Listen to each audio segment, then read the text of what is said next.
Before you arrest me, look at him. His first operation was paid with the land my own family stole from me. The police officer stopped before closing the second handcuff. For several seconds, nobody inside the decorated hall remembered how to breathe. Only moments earlier, more than 200 guests had been standing to celebrate Dr. Damelaire Akinwale, the first medical doctor in his family. Now his elder sister stood beside him with one wrist chained, accusing him of building his future on land stolen from her childhood. But Damelaire did not look surprised. He looked frightened, and that frightened Temi more than the handcuff. His fingers tightened around the wooden frame holding his medical degree. The muscles in his jaw moved as if he were swallowing words he could not afford to release. Temi noticed something else. The brown cardboard covering the back of the frame had been sealed with fresh black tape. Before she could study it properly, Damelaire stepped closer. His lips formed a careful smile for the watching guests, but his voice trembled. Sister Temi, please, not here, not today. You chose today when you invited the police. Before Damelaire could answer, their mother forced her way through the gathering. Tiniola Akinwale was known throughout their church as Ayateni, a hardworking widow who had raised 3 successful children after her husband's death. She wore expensive burgundy lace and a large gold gelly. Tears had already gathered in her eyes, but they had not disturbed her makeup. In one hand, she carried a stamped land transfer document. She raised it high enough for the guests to see. According to that document, Temi had secretly transferred the last part of the Akinwale cocoa farm into a private account. The signature at the bottom looked exactly like hers. Inspector Kunalajayi took the document from Ayateni and showed it to Temi. "Is this your signature?" he asked. Temi studied it. The first letter curved the way she wrote it. The final stroke carried the same sharp line she had used since becoming an accountant. "It looks like mine," she admitted. A gasp moved through the hall. Ayateni pressed a hand against her chest as though the answer had wounded her. But Temi was not watching the document anymore. She was watching her mother. Because Ayateni had smiled for less than a second. I buried my husband and carried this family alone. If I took from one child, it was to keep another alive. Then why is my name on every receipt for the carrying? Because you were the only one strong enough to save us. The accusation struck the hall harder than a scream. Some guests lowered their eyes. Others stared at Temi as if they were seeing her for the first time. Inspector Ajayi raised a hand. He was not comfortable with the way the family had turned his investigation into part of the ceremony. "Where is the original record of this transaction?" he asked. "Inside the cooperative ledger," Temi answered. "Sunrise Women's Cooperative. Account 74. Ayateni quickly reminded him that Temi was the cooperative's treasurer. The implication was obvious. If the ledger supported Temi's story, she could have altered it herself. That was when a small brass key slipped from beneath Temi's blouse. It hung from a brown cord around her neck. Ayateni pointed at it immediately. "That is the key to the cooperative's document box," she said. "My daughter controls everything." Temi's face changed. Her mother should not have known what the key opened. Across the hall, Temi's younger sister, Kemi, reached for her phone. Their uncle, Chief Bode Akinwale, caught Kemi's wrist before she could unlock it. "Do not make this worse," he whispered. Kemi slowly pulled her hand free. She did not answer him. Not yet. Inspector Ajayi gave the family 5 minutes to produce the original ledger. As the guests began whispering, Damelaire pulled Temi behind one of the graduation decorations. He still carried his framed degree, still pressed it tightly against his chest. Then he made a mistake. Just admit that the match entry was a mistake. Mommy will withdraw the complaint. The police never said much. Look at me, Damilare. How long have you known? Mommy told me. I swear, I thought you agreed. She claimed she discovered the transfer last week. You knew before today. I was going to repay everything after I started working. You cannot repay something you were still helping them steal this morning. Damelaire's face collapsed. But instead of answering, he returned to the hall. That was what Damelaire had always done whenever the truth demanded courage. He walked toward whichever person would protect him from it. Temi remembered paying his secondary school fees when she was 19. She remembered postponing university for 1 year because the family could not afford to send both of them to school. She remembered missing her professional accounting examination because Damelaire's hostel payment was due. None of the sacrifices had arrived dramatically. They came in small deductions. 5,000 naira for books, 20,000 for accommodation, a hospital bill, a laptop, a registration fee, a family shop that needed to be rescued. Every payment looked temporary. Together, they had consumed years of her life. Whenever Temi complained, her mother repeated the same proverb. A river does not drink its own water. Temi once tried to laugh about it. Rivers also have banks, mummy. Without boundaries, they destroy everything. Ayateni had not laughed. She called Temi selfish. And Temi, terrified of becoming an ungrateful daughter, paid again. Minutes later, Saad Olusala, the chairwoman of Sunrise Women's Cooperative, entered the hall carrying a leather document bag. She placed the brown ledger before Inspector Ajayi. Its binding looked intact, but when she opened account 74, one complete page was missing. Only a jagged strip remained. The officer rubbed the torn edge carefully. Then he studied the surrounding paper. The fibers do not match, he said. Another page was inserted here before this one was removed. Saad turned toward Temi. For the first time, her confidence in her treasurer weakened. Temi noticed it. So did Ayateni. Before anyone could speak, Kemi tried again to unlock her phone. Uncle Bode stepped in front of her. This time, she refused to retreat. Do not burn an entire house because one room is dirty. One room? This family has kept warm for years by burning Temi's life. If you play that recording, you may lose everyone. Then they never truly had me. You are too young to understand what your mother survived. And all of you are old enough to know that surviving hardship does not give you permission to create another victim. Uncle Bode removed his reading glasses. His hands were trembling. There is something the younger ones do not know, he said. Ayateni warned him to remain silent. He ignored her. 22 years earlier, when Damelaire was 5, his intestine had ruptured. Their father had died only weeks before. The hospital demanded a deposit before beginning surgery, but the family had no cash. The only property they could sell quickly was Temi's first allocation in the family cocoa farm. She was 10 years old. She did not understand land documents. She remembered only being awakened before sunrise and told to press her thumb onto a piece of paper. Her mother said the document was for school. Uncle Bode reached into his igbada and unfolded an old carbon receipt. The date matched the week of Damelaire's operation. The thumbprint at the bottom was so small it could only have belonged to a child. Inspector Ajayi looked at Ayateni. A 10-year-old cannot legally authorize this transfer. Ayateni's public composure finally broke. She pointed at Damelaire. My son was dying. Her voice echoed through the hall. He was vomiting blood. His body was becoming cold in my hands. The doctor told me that if I delayed, I would bury him beside his father. She turned toward Temi. What did you expect me to do? Temi stared at the receipt. Then she said something nobody expected. I already knew. I found that receipt 7 years ago. I knew the land was sold to save him. I forgave the emergency. I forgave the frightened widow who believed she had only one night to save her son. But you turned one emergency into permanent permission to steal from me. What would you have preferred? That I allowed him to die so your cocoa trees could remain standing? No, Mommy. I would have preferred that you told me the truth before you stole from me again. The first sale had saved Damelaire's life, but it had also taught Ayateni a dangerous lesson. Whenever the family needed something, Temi's future could be converted into money.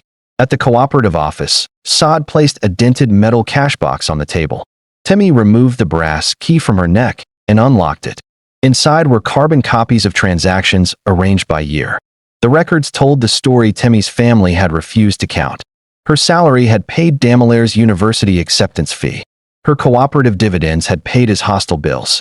Money reserved for her accounting certification had funded his medical examinations. Some transactions were marked as family loans. Temi had never authorized them. Each payment entered her account and left within 24 hours. Ayateni insisted Temi knew her brother was in medical school. Temi answered that knowing someone needed help did not give them permission to take whatever they wanted. But Saad was no longer studying Ayateni. She was studying Temi. One duplicate entry did not match the public ledger. Its date was 4 years earlier. The same period Damelaire had accidentally mentioned. Temi, Saad said, did you replace a page in my cooperative's book? Temi could not answer. Before her silence became a confession, Kemi placed her phone on the table. 3 weeks earlier, she had heard her mother and Damelaire speaking in the family sitting room. At first, she recorded them only because she feared they were planning to implicate her. Now she pressed play. And if she asks about the receipt I found in second year, do I still lie to her face? You will say nothing. That farm produced a doctor. You knew all these years and still brought police to me? I found the receipt, but mommy said you agreed to everything. Did you ever ask me? You were not afraid I would say yes. You were afraid I would say no, and then you would have to stop accepting the money. That was the revelation that finally broke Temi. Not the forged signature, not the stolen farm, not even the handcuff. Her brother had known. At 19, Damelaire had discovered that his education was being funded from property taken from his sister. He told himself he would repay her after becoming a doctor. But every year, he accepted another payment. And on the morning of his graduation Thanksgiving, he stood silently while his mother invited police to force Temi to surrender what remained. Inspector Ajayi removed the handcuff from Temi's wrist. Then he instructed Ayatini and Damelaire to follow him to the station. Arrest the wicked mother and her ungrateful son! The crowd turned against them immediately. Guests who had praised Ayatini minutes earlier began calling her wicked. Some demanded that Damelaire lose his medical license. Others raised their phones to record the family's humiliation. Ayatini staggered backward and collapsed into a chair. Damelaire rushed toward her. But Temi saw something inside her mother's tightly closed hand. Inspector Ajayi opened Ayatini's fingers. A torn strip of ledger paper lay across her palm. It was only the margin. The missing page was still somewhere else. As the crowd pressed closer, Temi stepped between them and her mother. "Stop," she said. The angry voices continued. Temi raised her voice for the first time. Enough! My mother betrayed me, but my pain is not your entertainment. The hall became quiet. Then Temi faced Inspector Ajayi. "Do not arrest them yet. I have not finished telling the truth." Sada's expression changed. She already knew what was coming. 4 years ago, my mother attempted to sell the remaining half of the farm. I discovered the application before registration. What did you do? I replaced the cooperative entry. I moved the proceeds into a protected account before the buyer could take the land. You used my key. Yes. You allowed me to defend you without telling me I was defending half of the truth. I was protecting what remained of my future. Protection without accountability is how every theft in this room introduced itself. You became another person deciding that a secret was acceptable because you believed your reason was better. I learned secrecy from this family. That does not make what I did right. The confession destroyed Temi's easy victory. She had not stolen the farm. She had moved the proceeds into an account that prevented her mother from spending them. The money remained untouched. But she had altered an official cooperative record. She had used Sada's key without permission. And she had allowed an innocent woman to defend her without knowing the complete truth. Temi had become so accustomed to protecting herself in secret that she no longer recognized secrecy as damage. Sad closed the cash box. The sound was quiet, but it felt final. "I will tell the investigators everything," she said. Temi nodded. "I expect you to." For the first time that day, Temi accepted that justice could not mean consequences only for the people who had hurt her. Ayatini slowly removed her gold gelly. Without it, she no longer resembled the powerful woman who had commanded the graduation hall. She looked like a tired widow who had spent 22 years turning fear into control. After her husband died, relatives had counted her children as liabilities. People warned that 3 children would swallow whatever remained of the family. When Damelaire survived his operation, she promised herself his life would prove that her suffering had meaning. His education became more than a dream. It became evidence that she had not failed. And Temi became the person expected to finance that evidence. "I did not hate you," Ayatini told her. "I know," Temi answered. That was what made the betrayal more painful. Her mother had loved her. But she had loved Temi as the child who could endure anything. The child who could always wait. The child who would complain, cry, and eventually pay. Uncle Bode prepared a private family settlement. Under its terms, Damelaire would repay Temi from his future salary. The cooperative would recover its money. Ayatini would return the remaining documents. But Temi would have to sign a statement declaring that every previous transfer had been authorized. It would protect the family from criminal prosecution.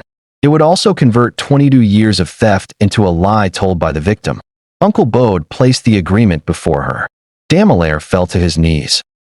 I was afraid, Sister Temi. Every year I promised myself I would repay you after graduation. You invited police before receiving your first salary. Mommy said you wanted to take everything from us. And you believed her because keeping everything was comfortable. Tell me what to do. I will do anything. Just do not send mommy to prison. Peace that requires the victim to lie is not peace. I will submit every record, including the entry I changed. If the law gives me consequences, I will face them. But I will not confess to stealing the future I was trying to save. Temi stared at the torn confession. So you have chosen strangers over your mother, she whispered. Temi shook her head. No, mummy. I have chosen a truth in which I am also responsible. You never offered me that. Inspector Ajayi gathered the documents. But he remained troubled by the missing ledger page. Temi had removed only its outer margin. Someone else had taken the complete record. Then Temi remembered Damilaire's behavior at the beginning of the ceremony. The way he held his degree against his chest. The fresh black tape across the back. The frame had rattled when the police arrived. Inspector Ajayi noticed Temi staring at it. He instructed Damilaire to place the degree on the table. Damilaire refused. It is only my certificate, he said. Then you will not mind opening it, the inspector replied. Temi peeled away the tape. The cardboard backing lifted. A folded brown page fell from behind the medical degree. It was the missing cooperative record. You carried the evidence into church? I removed it this morning. I thought Temi would sign the confession if the original page disappeared. I thought nobody would go to prison. You framed your achievement with the record of what it cost me. I am sorry. Sorry is where repayment begins. It is not where it ends. The missing page changed the meaning of everything the guests had witnessed. Damilaire had not been an innocent child trapped between his mother and sister. He had removed evidence. He had helped arrange Temi's public arrest. And while the congregation praised his achievement, the proof of his sister's sacrifice had been hidden behind the degree they were celebrating. The investigation lasted several months. There was no miraculous courtroom victory. No sudden inheritance made Temi wealthy. No apology returned the years she had lost. The cooperative confirmed that Temi had protected the farm proceeds, but she had violated its procedures. She resigned as treasurer. She repaid the administrative expenses caused by her actions and accepted a formal professional warning. Saad did not abandon her, but their friendship changed. Trust had to be rebuilt slowly. Damilaire signed a restitution agreement. A fixed percentage of every salary would be paid into Temi's account until the unauthorized education expenses were recovered. He also accepted an official review of his involvement in the forged records. Temi returned every remaining land document. Management of the cocoa farm was transferred to an independent trust divided equally among Temi, Damilaire, and Kemi. Uncle Bode publicly admitted that he had witnessed the first illegal transfer. The surgery had been an emergency. His silence during the later thefts had been cowardice. The family survived. But survival did not mean they returned to the way things were. Temi moved out of the family home.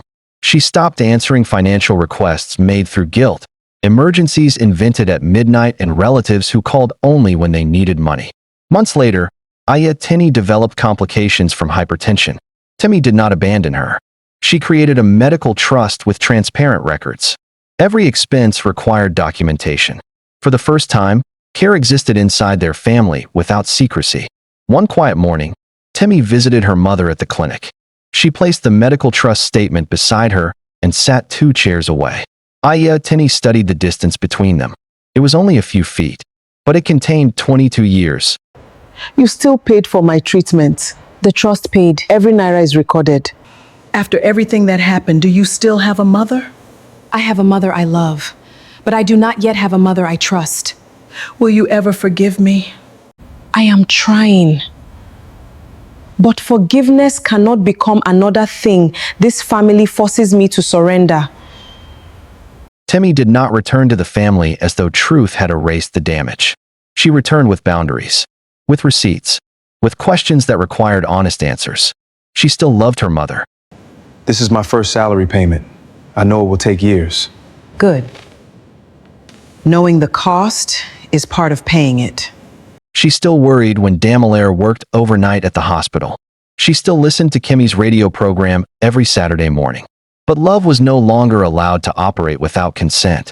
Damilaire eventually placed his medical degree on the wall again. This time, nothing was hidden behind it. Beside the frame, he placed the first receipt showing what he had begun repaying. Not as decoration, As a reminder, because some achievements are celebrated by only the person whose name appears on the certificate, but their real cost is carried quietly by somebody standing outside the photograph. Temi had spent most of her life disappearing inside other people's futures. The day her family placed a handcuff around her wrist was also the day she finally stopped. And when Kemi later asked what lesson she wanted the family to remember, Temi gave only one answer. A family is not saved when one child disappears inside everybody else's future.